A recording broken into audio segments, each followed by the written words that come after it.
Thanks for having me here today to speak about the social determinants of health. It's such an important topic, and thank you, John, for your presentation, and Jane. It's such a fantastic tool that you introduced there, Jane, and I'm looking forward to seeing it implemented more widely, and also the Levesque's tool, which is great to be able to really identify those needs. So my name's Leanne. I'm a clinical nurse lead at MICAH Projects, which is a not-for-profit organisation in Brisbane, and I'll be presenting on an integrated nurse and support and advocacy service response in Brisbane.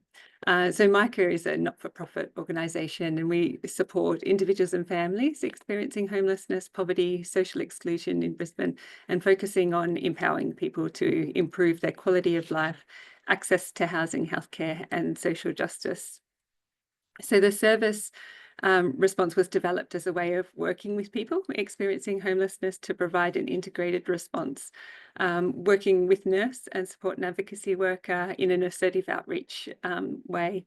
And the team meets individuals wherever they are. So whether they be in the parks, in streets, in boarding houses, or social housing, they're able to outreach, and their first step of engagement is often to use the screening tool, the social determinants of health, which similar to what Jane was talking about in terms of being able to identify the vulnerability of a person, and then adapt the service in a way that addresses the social determinants of health to support health and housing outcomes.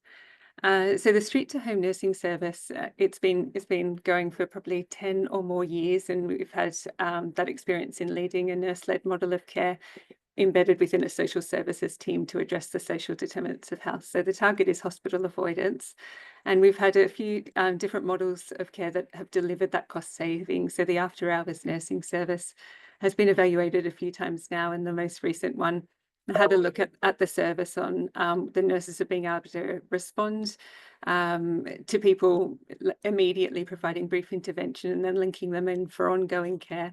And that after-hours service was able to provide a cost saving of 1.2 million per year in reduced hospital presentations, because we were able to meet those needs in the streets and then link them into primary healthcare for ongoing care, because often when people are experiencing homelessness, we see that bouncing from the streets to crisis service, whether it be ambulance or ED, and then back to the streets, and not quite having those needs met in sort of a holistic way. We have another program as well, which is partnering with hospitals program with the emergency department. So people that might be presenting frequently to the emergency department can be linked in with our hospital partnership team to work with them more intensively in the community, and linking them in with primary health care and housing to meet their needs in the community. And then integrated within that is our outreach Hep C screening program. Our nurse practitioner, Kim Rayner, has been leading that program for quite a few years now, because we know there's a higher prevalence of hepatitis C in people that are rough sleeping, and the prevalence rate that she's identified over the last few years is 21% in the homeless population, which is much higher than the general population. We've also been able to include immunisations and syphilis screening. Syphilis just most recently, because of those increased numbers we've had in Queensland, via a point of care test, and then being able to link them in with supports for that. In Brisbane, we use the Australian Homelessness Vulnerability Triage tool, which has only just recently been adapted. So I just wanted to firstly acknowledge that this screening tool was designed by Ian de Jong, the original tool, the Vulnerability Index tool, which Jane Curry also referred to. And we have recently adapted it in Australia to make it sort of more unique to what Australians' needs are. So the Australian Alliance to End Homelessness led that with people with lived experience and First Nations people to be able to design it, which has been an 18-month process. and it's only just been rolled out now in Brisbane. And also wanting to recognise Roseanne Hegarty, who inspired the street to home nursing service in Brisbane, modelled off, not quite modelled off, but similar to what they were running in New York with their street outreach program. So it can quickly assist in providing appropriate or identifying what appropriate housing or healthcare and community services are needed for individuals and families.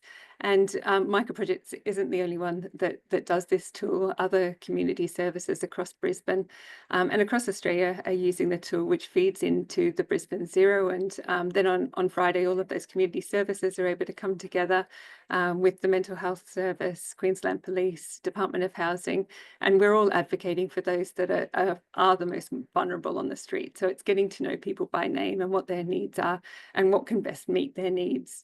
And just having a look at the circle graph down in the bottom corner, of the 273 surveys that were done over this time, 215 were in that high acuity classification, so needing more complex needs to support them out of that where they're at, and often co-occurring conditions of mental health, physical health, and substance use. It also gives a really good snapshot of health conditions.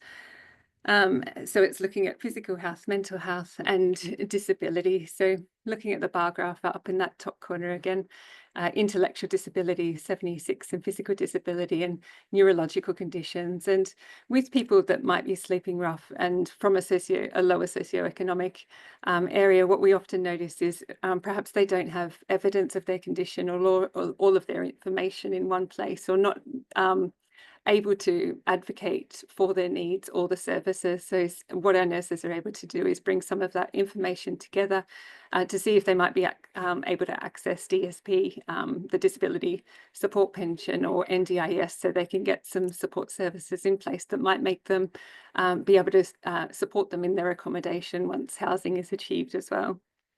So it's looking at the different domains, including housing and homelessness, social and daily needs, risk and safety, and then health and well-being. And that health and well-being breaks it down to look at healthcare avoidance and exclusion or discrimination due to homelessness, and then brain injury, head trauma, and neurological conditions.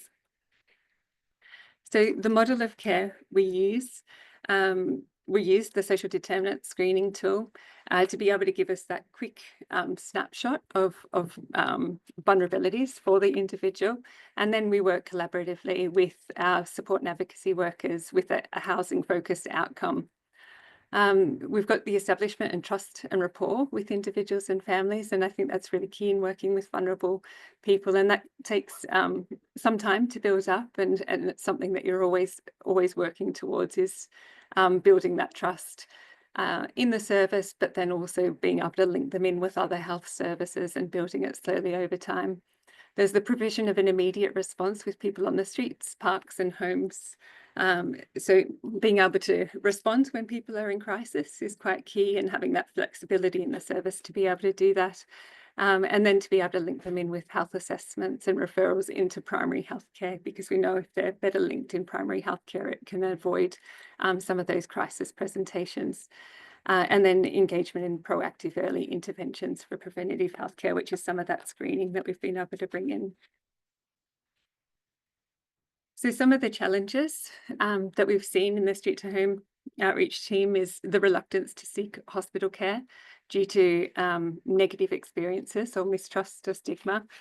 And the way the outreach nurses have been able to overcome this is building trust. And we've definitely seen when we haven't got that trust, like from working with the participant for over some time, that sometimes we don't always have as much success in getting them into the healthcare that they need. So it's really key to build that trust.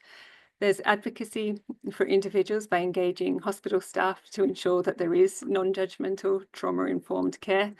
So often we might need to walk them through the service or take them to the ED and stay there until they're able to be admitted, and really make sure that the staff that you're handing over to are aware of what the person's situation is, and perhaps if there's certain triggers that you can help to prevent for their admission to make it more successful.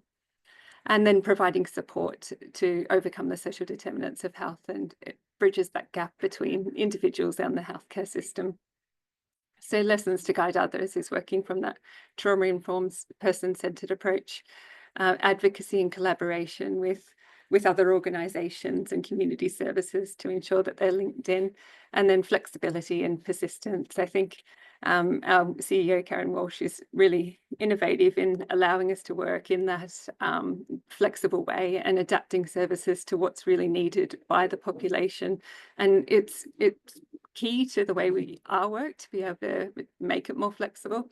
And then persistence. Often we get a lot of no's, but we just are gently persisted in going back until we're able to link them into what they need. So reflections on practice. The screening tool has been brilliant because all the different organisations are able to feed in that de-identified data, which gives trends and highlights populations. And I know from a system perspective, it's really great from a point of advocacy as well. And when you have a look at that data and reflect on the needs, the dental is so high with people living on the streets. And then we're able to advocate to our local practice that we work with has dental services. So being able to have that in the one place, because you know that's going to support the person's needs a little bit better when they can do a few things at the one location and they're not having to navigate that another system. It also reinforces the importance of trauma-informed care, person-centered approach, and highlights the role of trust as a foundation for meaningful engagement. And most importantly, that ability to respond flexibly depending on the individual's needs. And even flexible for each engagement. Often you might be going to see a person to you take them to an appointment or this, but another crisis might have popped up. So we're able to sort of shift the focus for the day depending on what the person's need is. The reluctance to access mainstream services due to past negative experiences, stigma, low health literacy, and complexity of health systems and competing priorities, and building trust to foster that equitable healthcare access. So just to conclude, the nurse-led interventions integrated within the social model has focused working collaboratively, building trust, advocating for trauma-informed care, and facilitating connections between participants and healthcare providers to support outcomes. Thank you for listening. That's some of the models of care that we have available on our MICAH projects webpage, which gives a little bit more detail.